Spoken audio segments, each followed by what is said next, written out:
សួស្តីចំណាយសួស្តីម្ដងទៀតតើមានអ្វីប្រែប្រួលទេ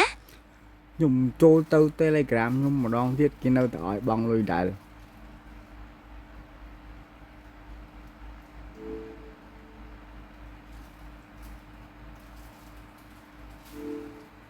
ក្នុងករណីនោះខ្ញុំគិតថាអ្នកគួរតែពិចារណាបង្កើត account ថ្មីមួយទៀតហើយត្រូវប្រាកដថាប្រើប្រាស់ព័ត៌មានសុវត្ថិភាពត្រឹមត្រូវដើម្បីការពារកុំឲ្យកើតមានបញ្ហានេះម្ដងទៀត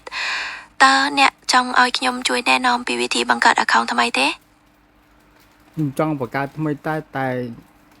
account ចាស់ខ្ញុំហ្នឹងគេលួចចូលខ្ញុំឃើញគេអនឡាញហើយតែឥឡូវវាលុបចោលបាត់ហើយខ្ញុំស្ដាយខ្លាចគេយកទៅធ្វើអីចាំណាយខ្ញុំយល់ហើយការបារម្ភលោកអ្នកគឺត្រឹមត្រូវដើម្បីការពារទិន្នន័យនិងសុវត្ថិភាពផ្ទាល់ខ្លួនរយៈពេលវែងឆ្ងាយនោះការបង្កើត account ថ្មីគឺជាដំណោះដ៏ស្រ័យល្អបំផុតខ្ញុំអាចជួយណែនាំពីជំហាននេះមួយបានណាតែមិញខ្ញុំសាកចូលអាលេខខ្ញុំចាស់ហ្នឹង Telegram វាឲ្យបង់លុយទៀតអាហ្នឹងមកពីមូលហេតុអីណោះឃើញក្រុមហ៊ុនគេអត់ឲ្យបង់លុយទេណោះ Telegramតើហើយក្រុមហ៊ុន Telegram មិនតម្រូវឲ្យអ្នកបង់លុយដើម្បីចូលទៅ account វិញនោះទេដូច្នេះការទាមទារបង់លុយនោះអាចជាការបន្លំឬមកពីកម្មវិធីផ្សេងមួយទៀតខ្ញុំខ្លាចថាអ្នកកំពុងព្យាយាមចូលទៅកាន់ website ឬកម្មវិធីคล้ายៗតើអ្នកបានចូលតាមរយៈដំណ link ណាមួយឬទេ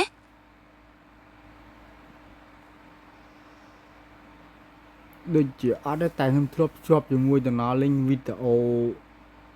វាដាក់វីដេអូអញ្ចឹងណាបានជាប់មកនឹងម្ដងមកដាច់វាលួច account ខ្ញុំប្រើហ្មងណា Telegram ខ្ញុំចូលលេងបានឥឡូវគឺវាយកប្រើបាត់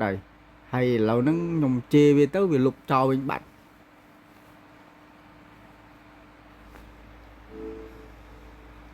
ខ្ញុំយល់ហើយឥឡូវនេះការពារសុវត្ថិភាពរបស់អ្នកគឺជារឿងសំខាន់បំផុតចំណែក account ចាស់នោះអ្នកអាចរាយការណ៍ទៅកាន់ខាង Telegram បានដើម្បីឲ្យគេពិនិត្យមើល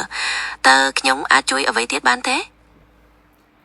ជួយម្ល៉េះជួយប្រាប់មើលបើយើងចង់ប្រើអាលេខនឹងចាស់ប៉ុន្តែយើងចង់បង្កើត account ថ្មីយើងធ្វើមិនបាននៅកុំឲ្យបង់លុយណា